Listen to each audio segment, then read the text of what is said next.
This year's Survivor Series will be the 32nd in history, and in this video I'm going to be checking out a video by partsFUNknown on the 10 greatest Survivor Series pay-per-view events ever. This should be interesting. You ready? I'm ready, so let's go. Ladies and gentlemen, it's the Survivor Series. All in all, it's the least reliable of the big four pay-per-views, to the point where legit WWE nearly cancelled it, checks notes, over 10 years ago. But it still limps on, not really making sense with its weightless brand warfare and pizza battle royals, and that bit where some old dudes clap for The Undertaker before vanishing. But here we go again, time for elimination tag matches and t-shirts to matter, but this time for t-shirts to matter inside a big metal shoebox. I'm being very salty about Survivor Series. That was a great poster. The second oldest of the big four shows, beating Rumble by 2 months and SummerSlam by 10, you big old pissing yourself grandpa. But hell, with 35 of the shows in the bag, at least 10 of them must be good, right? And yes, roughly 10 of them are. I'm Adam, hailing from partsFUNknown, and here are 10 best Survivor Series pay-per-views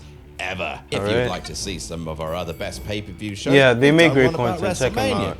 And we've done one about NXT takeovers. You should watch those. Okay, really? Nice. Isn't it nice when I like wrestling? I'll check those out. Number 10, 2018. This Survivor Series is really weird. WWE ran 2 TV shows on major networks at the time, Raw and SmackDown, and decided to use Survivor Series 2018 to depict one as being really good and full of winners, and one as that's the one they got buried, right? Raw f***ing mullet SmackDown.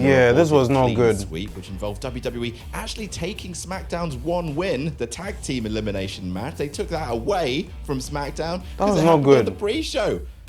That's not great. Bullshit. Also, Drake Maverick pissed himself, and yeah, it's still a top 10 Survivor Series. Why? How? Because my favorite match of all time is the main event, and I write the lists, so have a cake and like it. Also, Nakamura versus Rollins is good, and I really like the bit where Charlotte went mental on Ronda Rousey. And also, Buddy Murphy got to fight Mustafa Ali for 12 minutes. That's insane. Okay. All of the elimination matches on the main show itself are a bit wonky, but goddamn if Daniel Bryan versus Brock Lesnar 2016 better be on there, because that was a great one. Hang on, I'm going to go and rewatch that right now. Wait here. Number 9, 1987. Okay, hold up.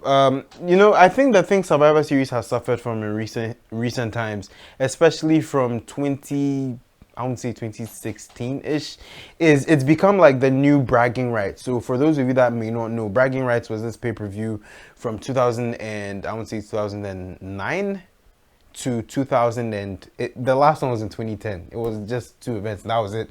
It's become the new bragging rights. You know, it's not traditional as it used to be, but thank God Triple H has come and said, okay, War Games! That thing William Regal used to say, I blew someone's ears out for sure. I'm sorry.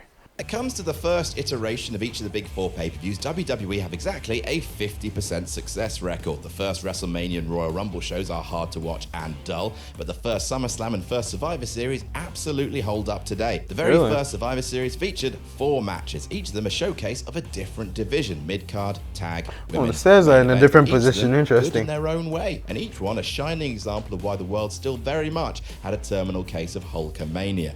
Mid-card match, Savage, Steamboat, Jake Roberts, Honky Tonk Man doing what they do best. The women's match gets 20 minutes, which is mad to think about now, and showcases the Jumping Bomb Angels, who rule. Yeah, this team is fun. Nearly Jumping Bomb Angels, that's minutes long, but the action almost never stops, and the main event was a shining example of a swerve done right. Really? Hulk Hogan shockingly being eliminated, with Bam Bam Bigelow getting the spotlight and the 3-on-1 disadvantage fighting his way back style push. It's old wrestling, it may not be to everyone's taste in terms of speed. Wait, Bam Bam Bigelow was a face? Showcase of a promotion in peak Interesting. health. Number 8, 1996. Many fans remember 1996 as the year that WWF, after floundering for the last 3 years in the wake of megastar Hulk Hogan leaving, started to put the pieces of the action together. This is that one with Bret and Stone Cold. By any means. It's actually one of the Survivor Series shows where the elimination matches were the worst part of it, and there are more of those than you'd think, but it's still incredibly significant. First, you have HBK dropping the title to Sid, which the Madison Square Garden crowd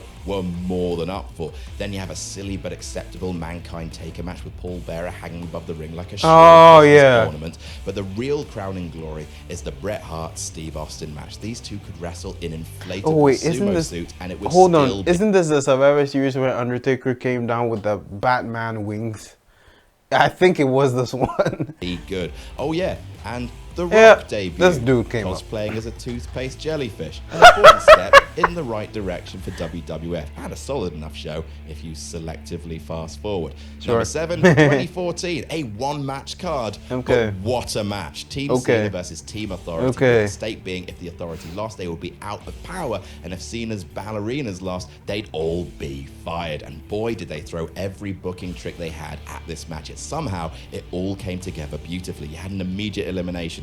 Fun. A Big Show heel the turn. background Why music not? they used Hulk Hogan, on this Bam Bam video Bigelow is great. situation with Let's Cena listen being to that. shockingly eliminated midway, with Ziggler having to carry the rest of the match, and a Corporate shock Kane. debut. All sports entertainment joy is here. The rest of the card is okay at best. Miz and Mizdow get their moment. That's nice. I also don't think anyone expected the Divas Championship to change hands via lesbian treachery, and also a bunny wrestled.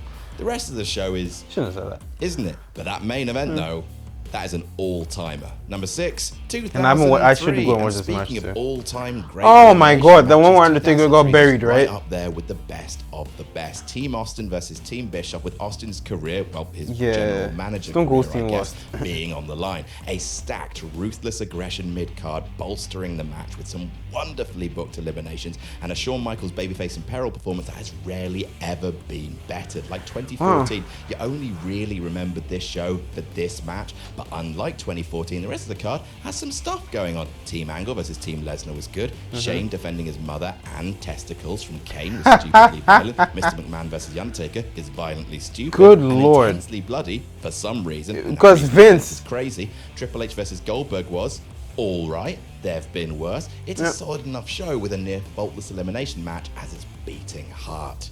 Number 5, 2016, continuing the trend of shows with one really good elimination match, and the rest of the card being ever so slightly better than the last entry. 2016 was the year that WWE brought back the brand split, and so they suddenly super duper cared about brand warfare. 2016 marked the first shot in the T-shirt wars, which has killed thousands, and honestly, the only time where that paid off worth a damn. The women's match is okay. The tag team match is pretty good, actually. The men's elimination match is an epic, near hour-long joy. Unlike a lot of elimination Crazy to matches think that about, see but teams get hastily eliminated by random-ass clotheslines that would otherwise never pin them, 2016 takes its time, does it properly, and escalates the action perfectly. All-time great RKO right in there, by the way. Oh, and the main event of Goldberg-Lesnar is history's silliest thing, and a lightning bolt surprise that briefly made wrestling feel as shocking as it did in your childhood.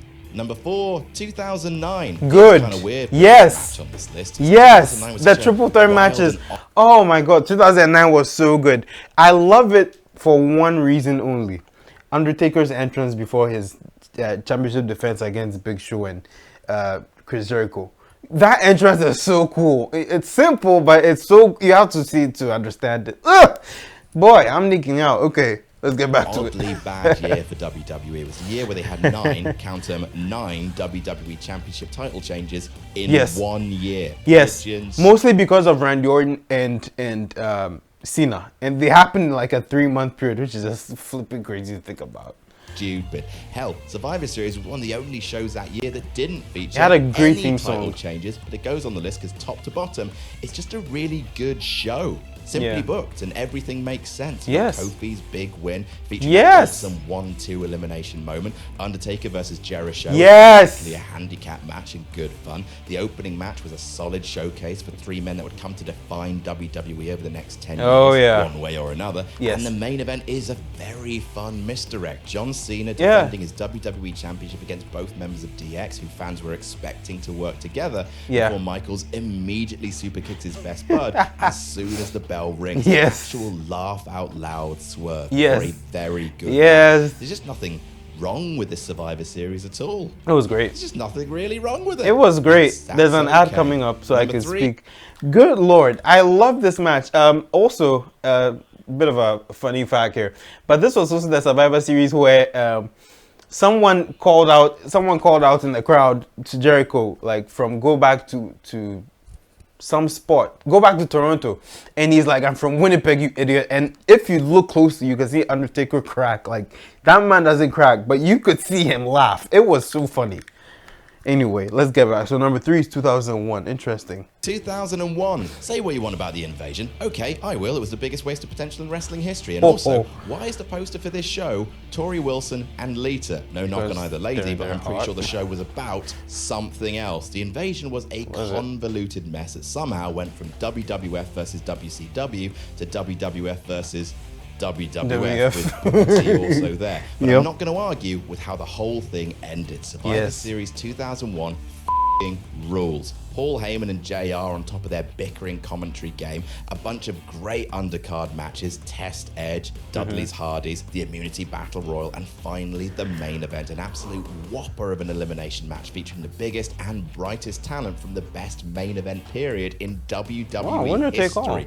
And also, Shane was there. The match fizzes with high energy from star power and winner-takes-all ludicrous stakes, and it builds and builds, perfectly managing the crowd until it comes down to Austin versus Rock, of course, and the shock finish. If only for one night, WWE turned chicken shit into chicken salad.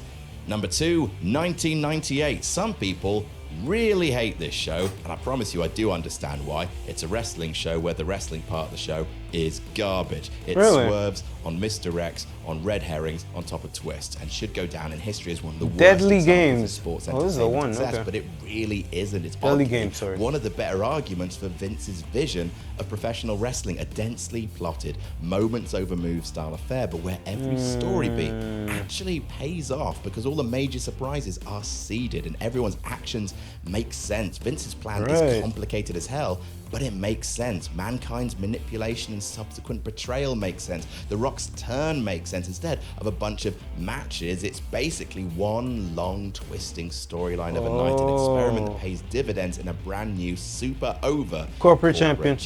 And number 1, 2002, the best of the best. On paper, this is an insane night. Every single championship that's defended on the show changes hands, including the coronation of WWE champion The Big Show, and they are 5 words which in any other order, he was only champion for a month, in this particular order, are a bad thing. Despite all of that, the show is unreasonably good. It's MSG, so the crowd are ravenous. Tables match is beautiful. The women's hardcore is one of the best women's matches in company history up until that point. The triple threat tag title match is very excellent indeed. Fun. And then there's the main event, the debut of the Elimination Chamber. How did its debut go? Well, it's still around 20 years later, so you tell me. Everyone that Triple H ever wronged for the World Heavyweight title, which is a lot of people, all too many actually, trying to stamp him to death via his throat. It's a near perfect showcase of what the match can do, with only one irredeemable fault, and that's those fucking brown tights that HBK wears. It's a big night, Sean. Why have you done it in those? Really great show though. And that's our list. What's your favorite? Well, that's the thing. It gets some flack. You know, those tights get some flack. I didn't really see a problem with them at first, but they did look out of place. Man, this is actually a very good list. I have not watched Survivor Series. I may have watched Survivor Series 2018. The one that sticks out to mind is the one, maybe it was 2017. Had to be 20. Yeah, it was 2017. The one where, Braun Strowman grabs Triple H by the throat and Triple H looks like a scared baby about to cry. That was a very interesting visual. But yeah, aside that, great list. I really enjoyed this, and I hope you enjoyed this video as well. Let me know what your favorite Survivor Series was from this. I will catch you for the review show of, my review of Survivor Series War Games. And so just keep your eyes out for it. Enable the notification bell, like this video, subscribe to this channel, check out this other video in the meantime that YouTube thinks you enjoy. And I will see you in another one. Take care. Peace, my G's.